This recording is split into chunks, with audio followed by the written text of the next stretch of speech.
예, 누가복음 세 번째 시간입니다. 특히 1장 이제 마지막 후반부를 보는데요. 이 오늘 말씀은 세례 요한의 출생의 배경과 또 사가랴의 예언적 노래를 볼 수가 있습니다. 57절 말씀에요. 엘리사벳이 해산할 기한이 차서 아들을 낳으니 이웃과 친족이 주께서 그를 크게 긍휼히 여기심을 듣고 함께 즐거워하더라 그래요. 엘리사벳이 6개월 정도까지 계속 혼자 있었음을 알았죠. 그 다음에 마리아가 와서 같이 지낸 걸 알았는데 아마 기한이 다 차서 아들을 낳게 됐을 때까지도 이웃과 친족들은 모르고 있었던 것 같습니다. 모르고 있어서 이 소식을 듣고 너무나 기뻤던 거죠. 그들이 말한 건 뭐냐? 주께서 그를 크게 긍휼히 여기셨다. The Lord had shown great mercy to her. 엘리사벳에게 하나님께서 큰 은혜를 보셨다. 왜냐? 그전에는 자녀가 없고 정말 자식이 없는 슬픔과 수치 가운데서 어려운 상황 가운데 있었는데 하나님의 은혜로 이 아기를 주셨다. 그래서 우리가 함께 즐거워하더라 그래요. 이 함께 즐거워한다는 것은 이미 1장 14절에서 하나님께서 말씀하셨죠. 이 아이가 낳았을 때 모두가 함께 기뻐할 것이다. 그것을 이미 성취하신 것을 볼 수가 있습니다.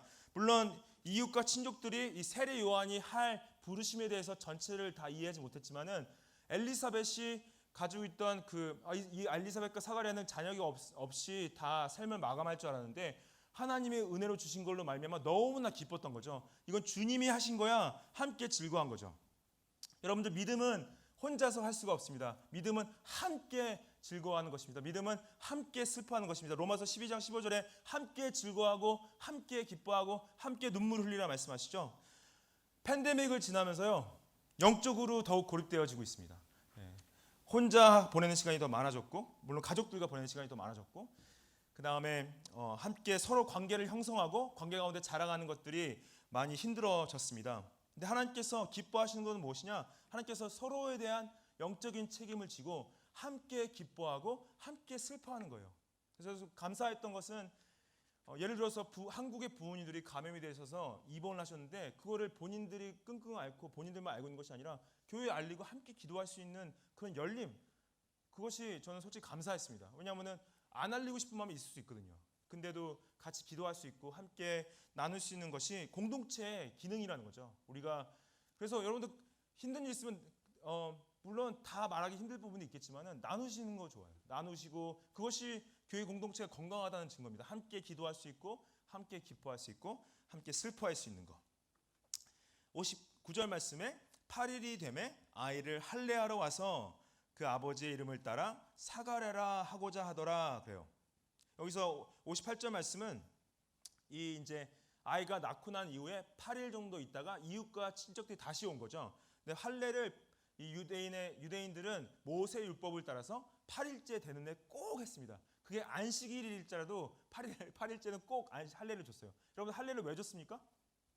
할례를 주는 이유와 목적이 뭐였냐? 하나님과 이스라엘의 맺은 언약에 대한 증표였죠. 언약에 대한 증표로서 할례를 줬죠. 신약에 와서는 할례가 바뀌었죠. 언약의 증표로 하나님께서 예수님께서 우리에게 뭘 주셨죠? 세례를 줬죠. 세례를 통해서 세례를 하나님과 우리와의 언약의 증표로 세례를 주셨습니다.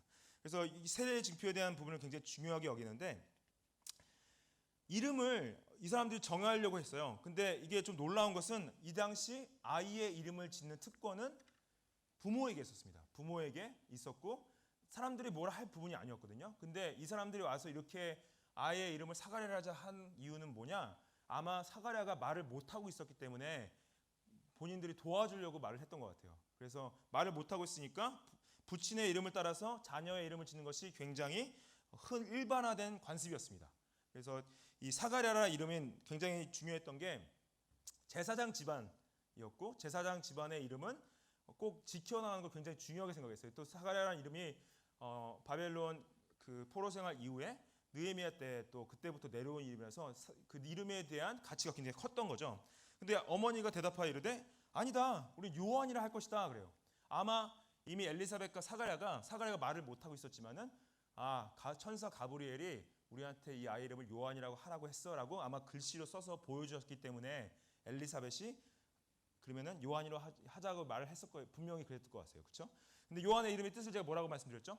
지난주에 요한의 이름의 뜻은 하나님은 은혜로우시다. 그래서 하나님의 자녀가 없는 우리에게 은혜로 이해해 주셨다. 하지만 더 큰 의미 뭐였습니까? 가브리엘이 요한이라는 이름을 줬을 때는 결국 이 요한을 통해서 더 큰 은혜가 오실 것을 표현하는 거죠.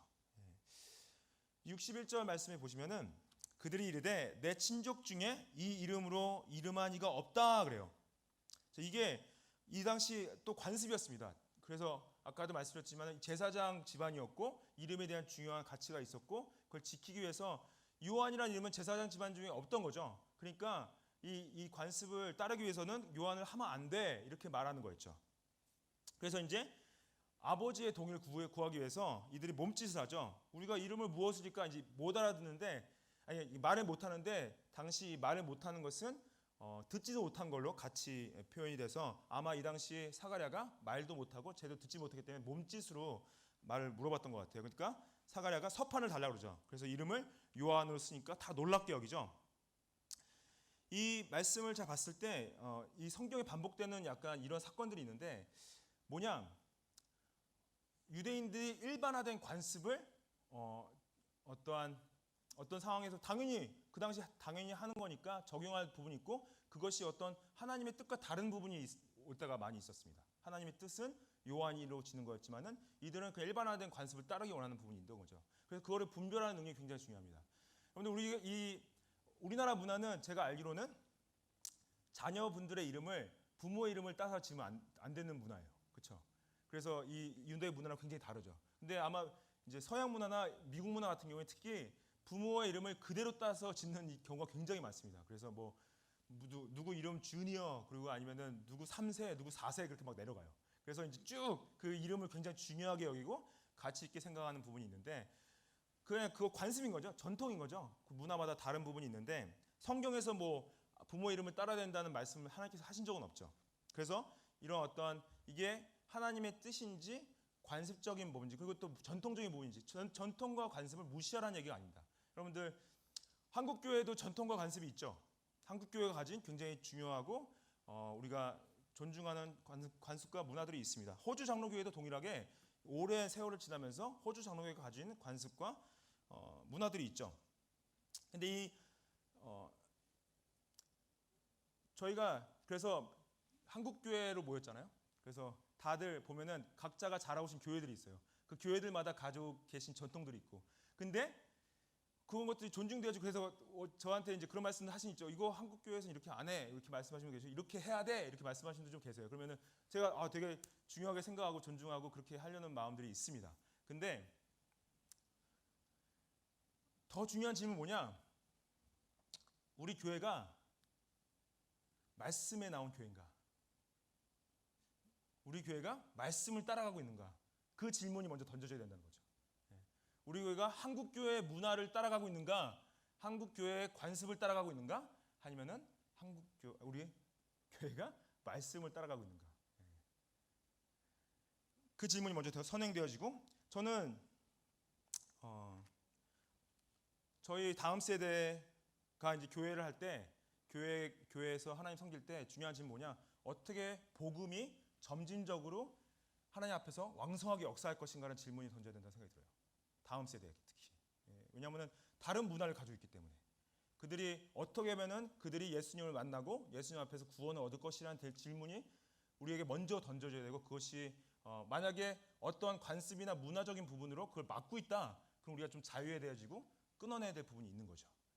그런 분별력이 우리 안에 있으면 좋겠습니다.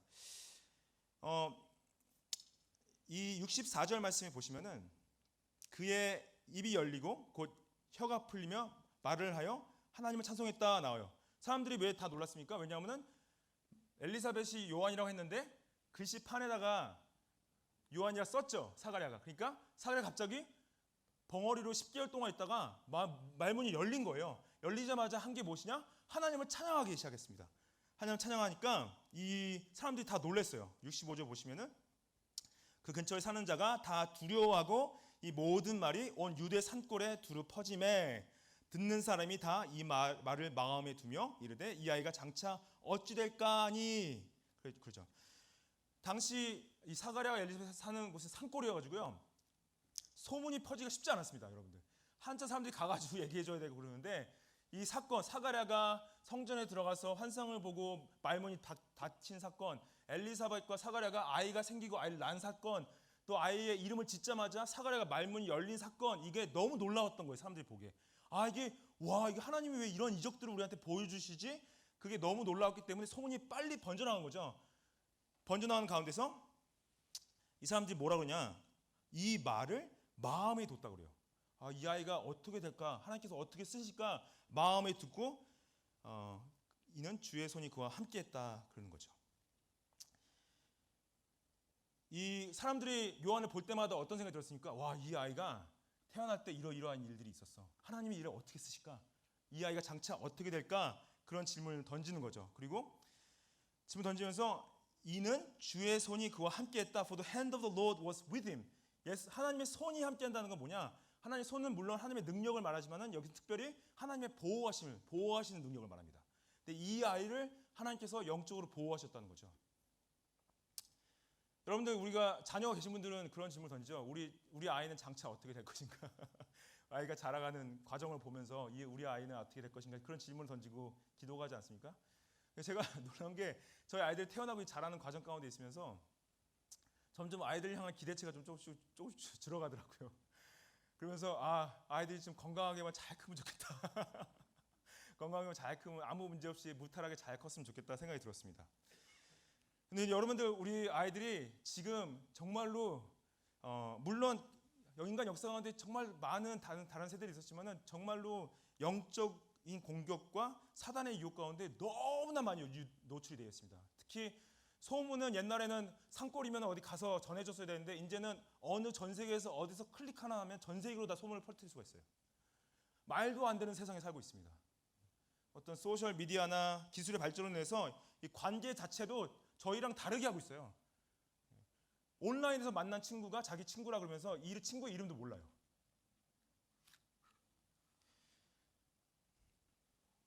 제가 이 말씀을 보는데 참 진짜 이 세대가 하나님을 버리고 자신의 성공과 자신의 길을 쫓고 있는 세대인데 우리 아이들이 살아남을 수 있을까? 그런 생각이 좀 들었습니다. 그러면서 제가 좀 회개했어요. 어떤 회개를 했냐? 내가 기도를 좀 크게 했어야 되는데 우리 다음 세대 아이들 중에서 영적인 거장이 나와야 되는데, 영적 거장, 정말 암흑기에 있었던 어거스틴처럼, 중세에 있었던 마틴 루터처럼, 존 칼빈처럼, 영국의 노예 제도를 끝내게 한 윌리엄 윌버포스처럼, 미국의 아브라함 링컨처럼 어둠의 때에 하나님의 영적 과장이 나타나서 이 세대를 그리스도의 복음으로 변화시킬 그 영적 거장이 우리 자녀들 중에 나왔으면 좋겠다. 제가 회개했습니다. 그리고 하나님께서 그와 함께 하실 때 그를 보호하신다는 것이 그냥 아이들을 보호한다는 것이 그냥 못 보게 하고 그냥 못하게 하고 못 듣게 하고 그걸로는 보호하는 게 아니라는 생각이 들었어요. 진짜 보호는 무엇이냐? 그런 유혹과 거짓이 왔을 때 진리로 분별할 수 있고 대적할 수 있는 능력이 하나님이 진정 보호하시는 보호의 손길이다. 그런 생각이 들었습니다. 여러분들, 우리 시대 영적인 분별력을 가진 다음 세대의 영적 거장이 일어나서 소망 없는 죽어가는 이 세대 가운데 그리스도의 복음으로 이 세대를 변화시키는 영적인 리더가 우리 자녀들 가운데 나왔으면 좋겠습니다.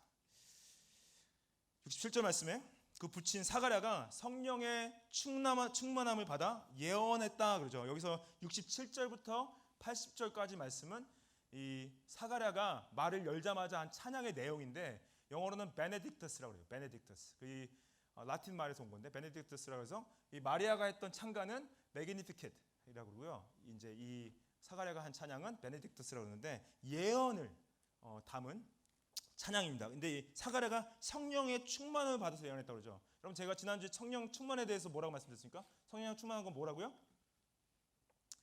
하나님의 임재 가운데 하나님이 원하시는 걸 원하고 하나님이 말씀하시고 하는 것들을 말하고 하나님이 행하고자 하는 걸, 행하는 걸 성령 충만을 말씀드렸죠. 사가랴가 그 충만함을 또 드러내는 거죠. 예언하여 이르되 말씀합니다. 여러분들 한 주간 성령 충만하셨습니까? 내가 지난주보다 좀 더 성령 충만하다. 아멘.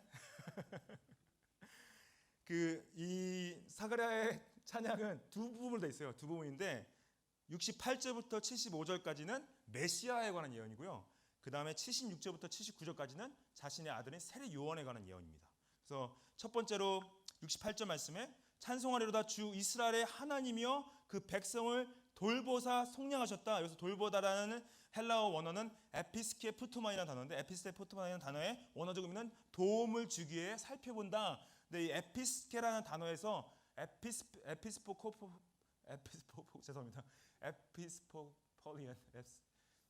그 비숍이라는 단어가 나와요. 비숍. 이 발음 연습 여러 번 했는데도 잘 안 나오네요. 에피스코팔리언.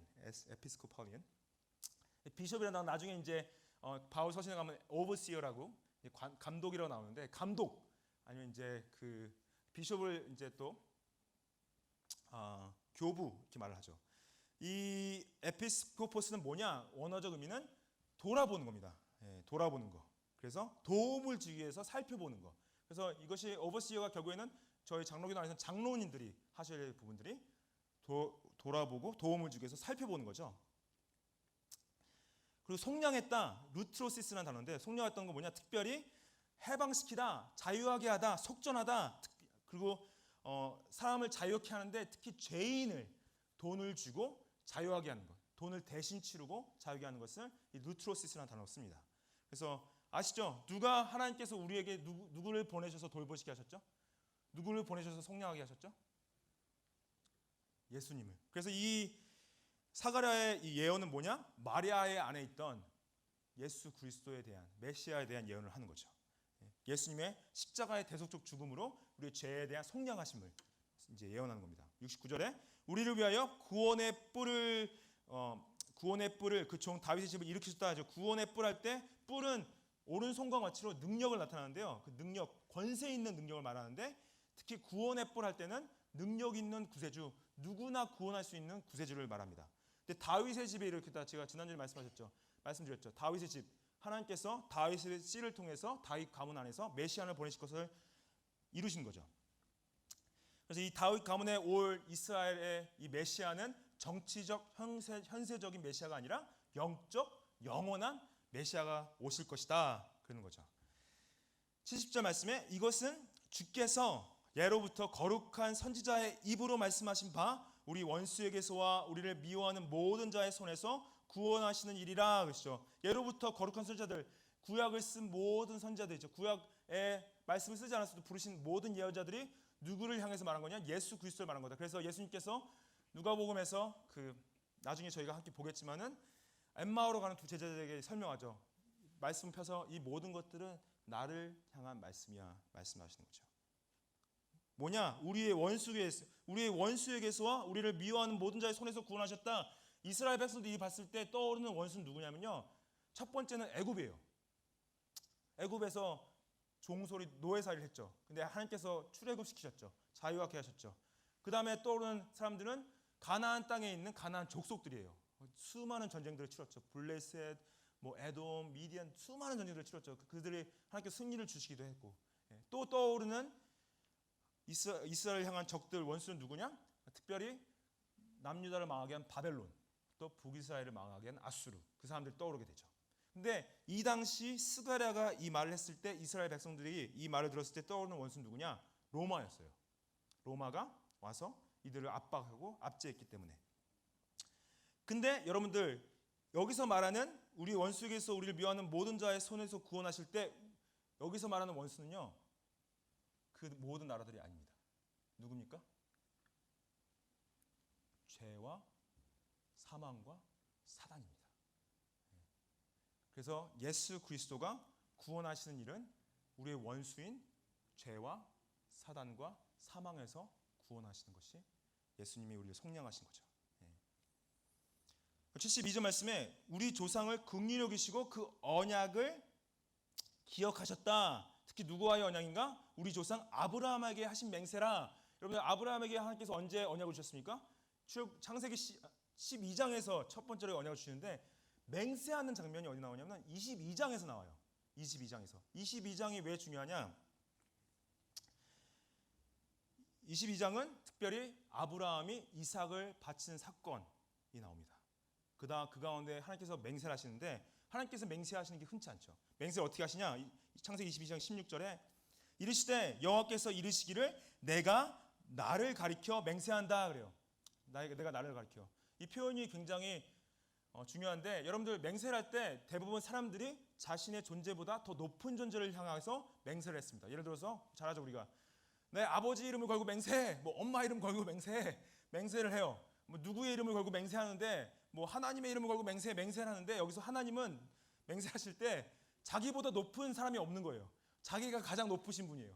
그래서 나는 내 이름을 들어서 맹세하신다 하시는데 내가 이같이 행하여 내 아들 내 독자도 아끼지 아니하였다 말씀하시죠. 내 아들 내 독자도 아끼지 않았다. 아브라함아 그래 네가 믿음으로 내 아들 내 독자도 아끼지 않았다. 이게 누구한테 하는 말씀이시냐?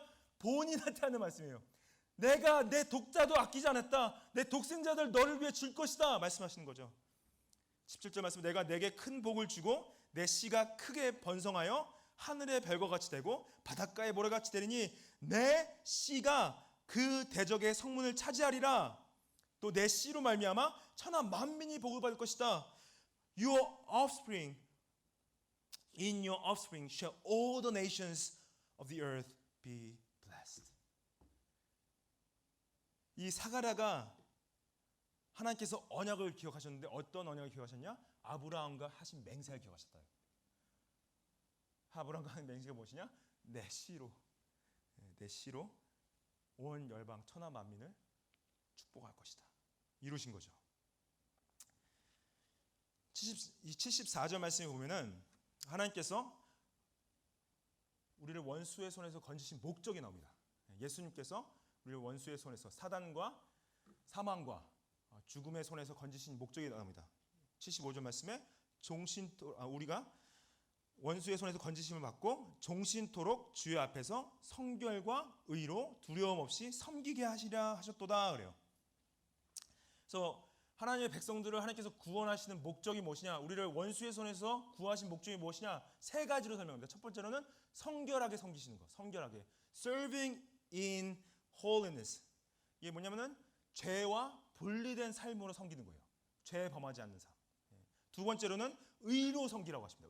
의로 섬기는 것은 단순하게 죄를 범하지 않는 것이 아니라 범하는 것을 끝나는 것이 아니라 하나님의 뜻에 순종하는 것이 의로움을 섬기는 것이고요. 마지막 세 번째로는 두려움이 없이 섬기게 한다.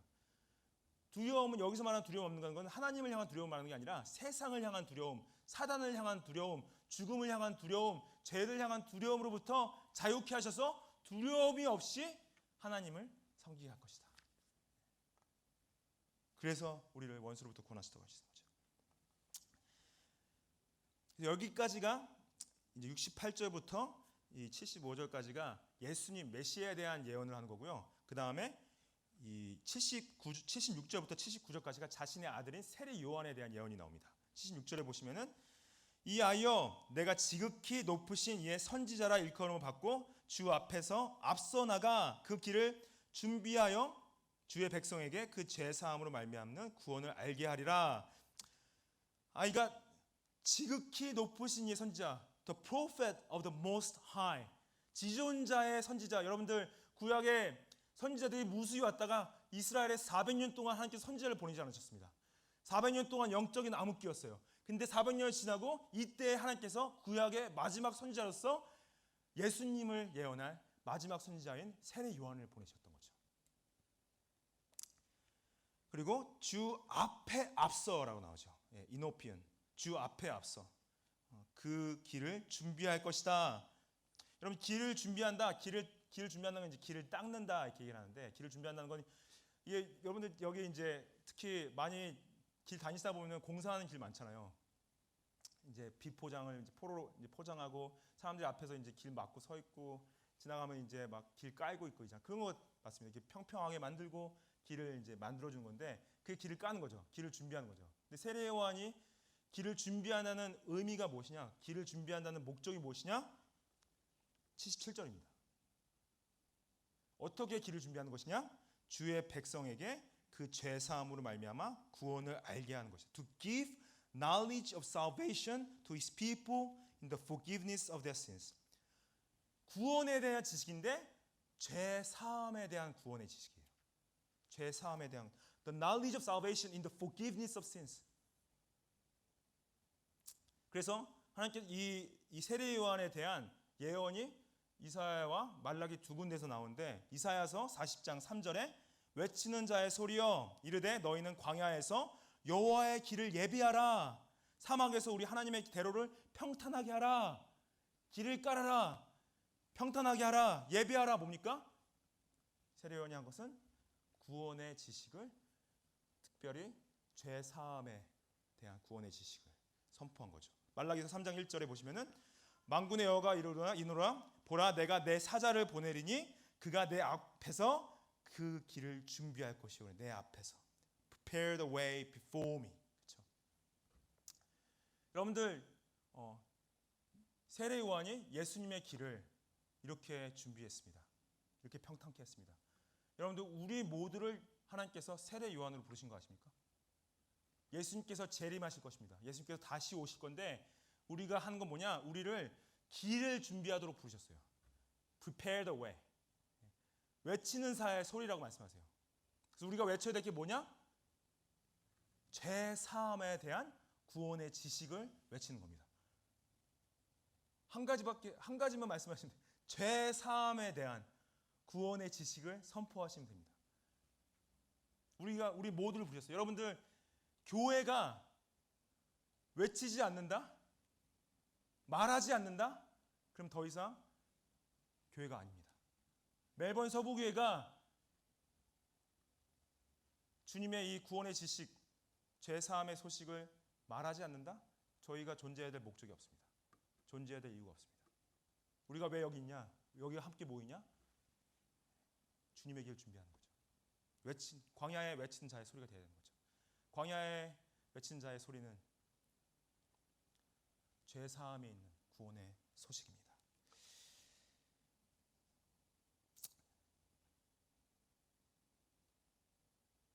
우리 다 함께 이 소명에 순종했으면 좋겠어요. 이걸 하지 않으면 더 이상 저희가 함께 모일 이유가 없습니다.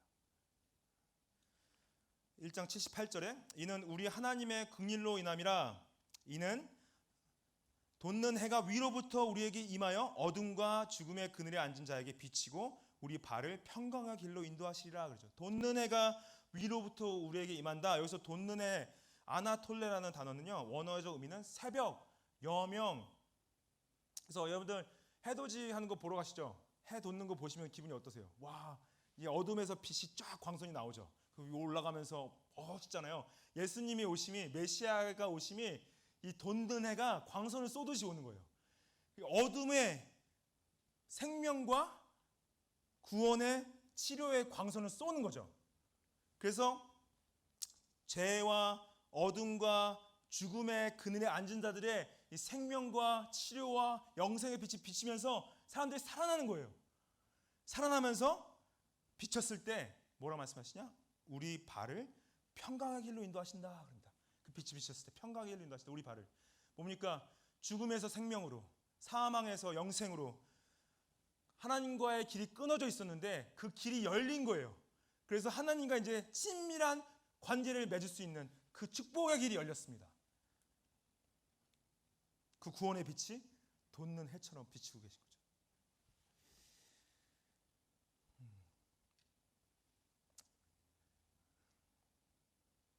이 76절부터 79절 말씀은 이 세례 요한이 어떻게 예수 그리스도의 길을 예비할 것인가에 대한 부분이고 동일하게 우리를 예수님께서 세례 요한으로 부르셨다 하는 거죠. 말씀 80절 말씀이 이렇게 오늘 1장 이렇게 마칩니다. 아이가 자라며 심령이 강하여지며 이스라엘에게 나타난 날까지 빈들에 있으니라 말씀하세요.